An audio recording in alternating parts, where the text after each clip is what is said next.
শিক্ষা সচিব রেহানা পারভিন ম্যাডাম গত 2 দিন আগে আমাদের আশ্বাস দিয়েছেন উনি আগামী রবি থেকে সোমবারের মধ্যে আমাদের বিষয়টি সমাধান করবেন। আমরা শিক্ষা সচিব ম্যাডামের কাছ থেকে আশ্বাস পাওয়ার পরই আমরণ কর্মসূচি বন্ধ করে অনশন ভেঙে অবস্থান কর্মসূচিতে ফেরত এসেছি। ম্যাডাম আমাদের বলেছে উনি সোমবারের মধ্যে বিষয়টি সমাধান করে দিবে।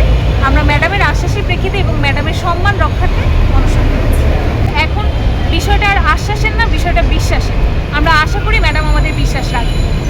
আমরা আসলে বৃহৎ কর্মসূচি পরিকল্পনা এখনই বলতে চাচ্ছি না। আমরা ম্যাডামকে বিশ্বাস করে সোমবার পর্যন্ত অপেক্ষা করব এবং আশা করব ম্যাডাম আমাদের আশাহত করবেন না। কারণ এর আগে ধাপে ধাপে NTRC এর চেয়ারম্যান মফিজ স্যার,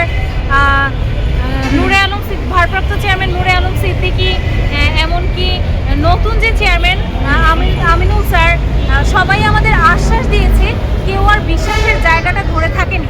তাই আমরা আশ্বাস থেকে বিশ্বাসে এসেছি এবং ইনশাল্লাহ আমরা ধরে নিয়েছি এর চাইতে আসলে উপরে যাওয়ার জায়গা নেই। শিক্ষা সচিব ম্যাডামও যদি আমাদের আশ্বাস আর বিশ্বাসের মধ্যে ফারাক করে রাখে তাহলে আমরা আর কোথায় যাব?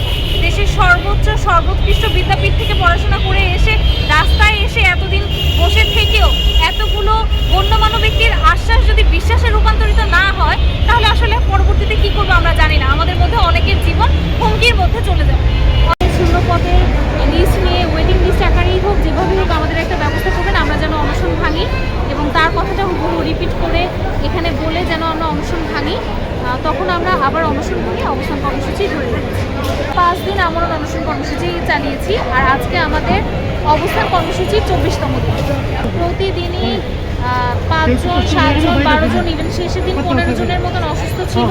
সেই ডকুমেন্টসগুলো আমরা সচিবালয়ে শিক্ষা সচিব ম্যাডামের কাছে জমা দিয়েছি।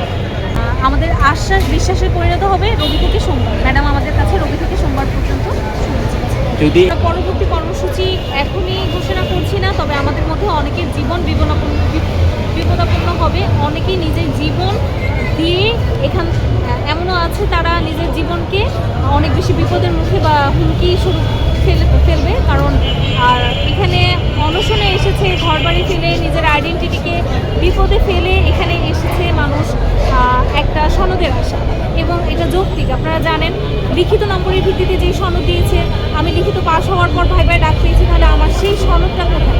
ভাইবা নম্বর তো কোথাও যোগ নেই।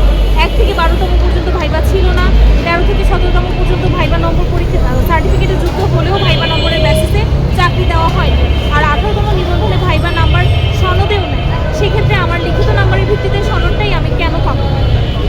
এটা আসলে একটা প্রতিষ্ঠান, শিক্ষা মন্ত্রণালয়ের অধীনে একটা প্রতিষ্ঠান, তার এই ধরনের আচরণ, এই ধরনের বিধি লঙ্ঘন থেকে বের হয়ে এসে যৌক্তিক বিষয়গুলো দেখা উচিত।